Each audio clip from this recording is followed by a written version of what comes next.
You think you're a kind person. You've probably thought this about yourself for years. Maybe your parents told you. Maybe your friends told you. Maybe you tell yourself this every time you swallow a feeling you'd rather express. I'm just a nice person. I don't like conflict. I care about people. But let me ask you something uncomfortable. When was the last time you said no and didn't feel the need to explain yourself? When was the last time you let someone sit in disappointment with your boundary and you didn't rush in to rescue them? When was the last time you were truly honest, even when it risked making you unlikable? If you're struggling to remember, you're in the right place. Because here's the truth that most people never accept, the truth this entire video is built on. You're not kind. You're afraid of being disliked. And I don't say that to attack you. I say it because I've been there. And I know how much it costs to stay there. The difference you've never seen. Let's pause. Because you need to see something clearly before we go further. Real kindness is a choice. Genuine kindness is an active, conscious decision to act in someone else's best interest, even when it requires discomfort, even when it's inconvenient, even when no one is watching. But what you're doing, it's not a choice. It's a survival strategy. Your kindness isn't coming from a place of overflow. It's coming from a place of fear. You're not giving because you have plenty to share. You're giving because you're terrified of what happens if you stop. And this distinction, choice versus survival, is the single most important thing you will hear today. When kindness is a choice, you feel peaceful after giving. When kindness is a survival strategy, you feel drained, resentful, and unseen. And yet you keep doing it, because the alternative, being disliked, feels like death. So let me ask directly, if being kind costs you your peace, your energy, your honesty, is it still kindness? Or has it become a cage you call a virtue? The brain's ancient mistake. Let's go deeper into why this happens. Because it's not a character flaw. It's not a lack of willpower. It's a wiring problem. Your brain learned something very early, likely before you had words for it. If people like me, I'm safe. Maybe you grew up in a home where love was conditional. Where approval meant survival. Where being difficult meant being abandoned, emotionally or physically. Maybe you learned that your needs were a burden. That speaking up caused chaos. That the safest person to be the one who didn't ask for anything. And so, your brain, smart, protective, ancient, built a system. It wired itself to scan for disapproval like a smoke detector scans for fire. Every facial expression. Every tone of voice. Every pause in a text message. And every time you sensed the slightest possibility of rejection, you adjusted. You shrunk. You performed the version of yourself that was most palatable. And it worked. People liked you. But here's what no one told you.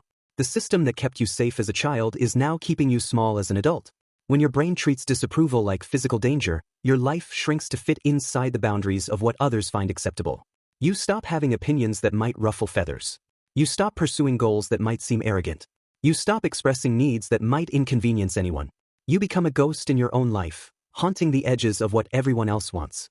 So now you say yes when every fiber of your being wants to say no. Stay quiet in meetings when your voice could change the outcome. Tolerate disrespect, lateness, and dishonesty from people you'd never treat that way. Over-apologize for taking up space. Pre-apologize for things that haven't even happened yet.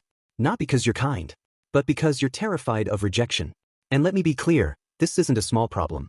This is the root of burnout, anxiety, depression, resentment in relationships, career stagnation, a quiet, pervasive sense that you don't actually know who you are.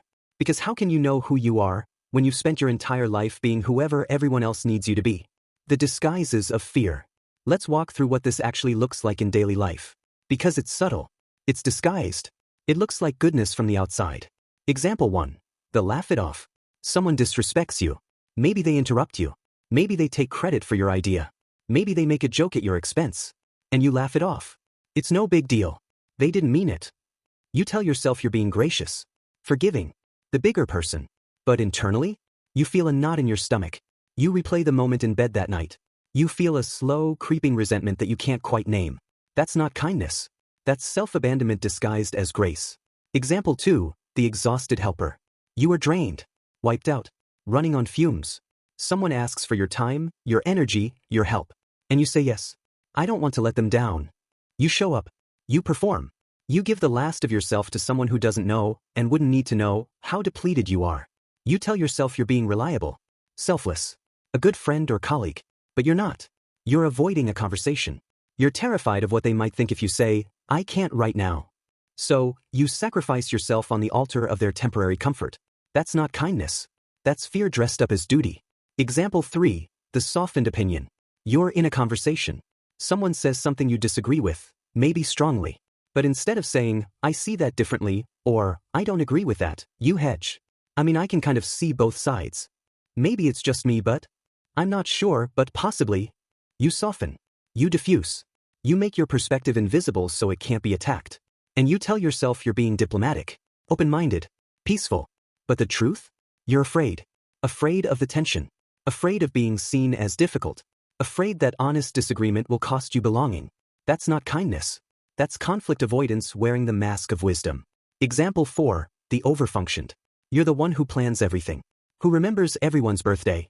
Who smooths over every awkward moment. Who takes on extra work so no one else has to. You're reliable, responsible, indispensable, and you're exhausted. Because your helpfulness isn't generosity. It's control. Control over what people think of you. Control over whether people need you. Control over whether you're safe from being abandoned. You've become useful so that you can feel valuable. But usefulness is not the same as lovability. And deep down you know this, which is why you keep doing more. Because the moment you stop being useful is the moment you fear being forgotten. The neurobiology of people-pleasing. Let's get technical for a moment. Because understanding the mechanism is the first step to breaking it. What we're describing here has a name, people-pleasing. And I want to be very clear about what this is and isn't. People-pleasing is not a personality trait. It's not just how you are. It's not something you were born with. People-pleasing is a fear response. It's a survival strategy that your nervous system adopted, usually in childhood, to keep you safe in an environment where your needs, opinions, or boundaries were not welcome. Here's what's happening biologically. Your nervous system has a mechanism for detecting social threat. When you sense disapproval, rejection, or conflict, your amygdala, the part of your brain responsible for threat detection, lights up. But here's the problem. Your amygdala can't tell the difference between social rejection and physical danger. To your brain, being excluded from the tribe thousands of years ago meant death.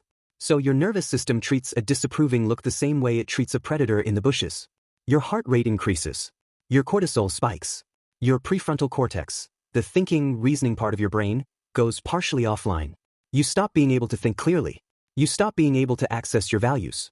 You stop being able to ask, what do I want? Instead, your brain asks one question and one question only. What will keep me safe? Which, translated into modern social life, becomes, what will make them like me? And you answer that question automatically, reflexively, before you even have a chance to think. You say yes. You apologize. You laugh it off. You soften your opinion. You over-explain. You overfunction. Not because you've decided it's the right thing to do, but because your nervous system hijacked you before you could decide anything at all. This is why people-pleasing feels so involuntary. Why you can know you should say no and still hear yourself say yes. Why you can rehearse a boundary in the mirror and then completely abandon it in the moment. Your nervous system is faster than your conscious mind. And over time, as this pattern repeats thousands of times, you disappear. Your authentic self, the one with preferences, boundaries, opinions, and needs, becomes buried under layers of accommodation. You lose touch with what you actually want. You become a mirror, reflecting back whatever will make the person in front of you most comfortable. And you wonder why you feel empty. You've given away so many pieces of yourself that there's almost nothing left to feel. What you're actually paying. Let's talk about the real cost of living this way. Because it's not small. It's not something you can just work on casually. This pattern has consequences that compound over a lifetime. Cost 1. Your relationships are superficial. Here's the painful truth. If you're never honest about what you want, need, feel, or think, people don't actually know you. They know the version of you that's safe. The version that agrees. The version that shows up exhausted and smiles. You may have many people who like you. But do you have anyone who knows you? Real intimacy requires risk. It requires being seen, including the parts that aren't easy to like. If you're hiding those parts to maintain approval, you're trading real connection for comfortable distance. Cost 2. You attract the wrong people. When you have no boundaries, you attract people who don't respect boundaries. When you never say no, you attract people who will take everything you offer and ask for more. Your lack of boundaries acts as a filter, but it filters in the wrong direction. It repels healthy, secure people who value honesty and reciprocity. And it attracts people who are drawn to your endless giving. You end up surrounded by people who benefit from your self-abandonment, not people who want you to be whole. Cost 3. You build a life you didn't choose. Every yes you say when you mean no is a decision about your future. Every time you choose safety over honesty, you're building a life shaped by other people's preferences. You end up in the wrong career, the wrong relationship, the wrong city, the wrong social circles, all because you kept making the choice that minimized disapproval. You wake up one day and realize, I don't know how I got here. This doesn't feel like my life. And you'd be right. It's not your life. It's a life constructed from thousands of small surrenders. Cost 4. You lose yourself. This is the biggest cost. The one that makes all the others possible. When you spend decades prioritizing what others think over what you feel, you stop knowing what you feel. Your internal compass, the one that points toward your values, your desires, your boundaries, atrophies from disuse. You become disconnected from your own inner world. And there is nothing lonelier than being surrounded by people who, like you, while feeling completely unknown to yourself. Hard mirror. I'm going to ask you to look at something now. And it might be uncomfortable. But discomfort is where growth lives. Here's how you know this pattern has its hooks in you. 1. You feel guilty saying no. Even when you have a perfectly valid reason. Even when the request is unreasonable. You say no, and immediately your brain floods with reasons why you should have said yes. 2. You over-explain your decisions. You give a 3-minute justification for a simple boundary. Not because anyone asked, but because you need them to understand. To approve. To not think badly of you. 3. You replay conversations in your head. You analyze what you said, what they meant, how you could have handled it better. You're constantly editing the past, trying to retroactively make yourself more acceptable. 4. You avoid being misunderstood at all costs. You'd rather abandon your truth than have someone interpret it wrong. Clarity matters more to you than connection. Wait, that's not right. You think connection matters, but you're so afraid of being misjudged that you'll sacrifice authentic connection for the illusion of being understood. And the biggest sign? You're nice to everyone, but honest with almost no one. Think about that for a moment. Who in your life knows what you actually think? Who has seen you angry without you apologizing for it? Who has heard you say, I don't like that, without a softening preface? If your answer is no one, or almost no one, that's not kindness. That's a prison. You're not protecting people from your truth. You're protecting yourself from their reaction. And in doing so, you're ensuring that no one ever truly knows you. What real kindness looks like. Let me redefine something for you. Because if you've been confusing fear-based accommodation with genuine kindness, you need a new framework. Real kindness is not about making people feel comfortable. It's about acting in their highest good, and yours, from a place of integrity. Real kindness doesn't need approval. It operates from a center of strength, not from a need to be liked. Real kindness doesn't fear discomfort. It recognizes that sometimes the most loving thing you can do is tell someone what they need to hear, not what they want to hear. Sometimes, real kindness looks like saying no. Not because you don't care, but because saying yes would mean abandoning yourself, and that doesn't serve anyone. Setting a boundary. Not to punish, but to protect the relationship from the resentment that grows when you don't. Disappointing people. Because other people's expectations are not your responsibility.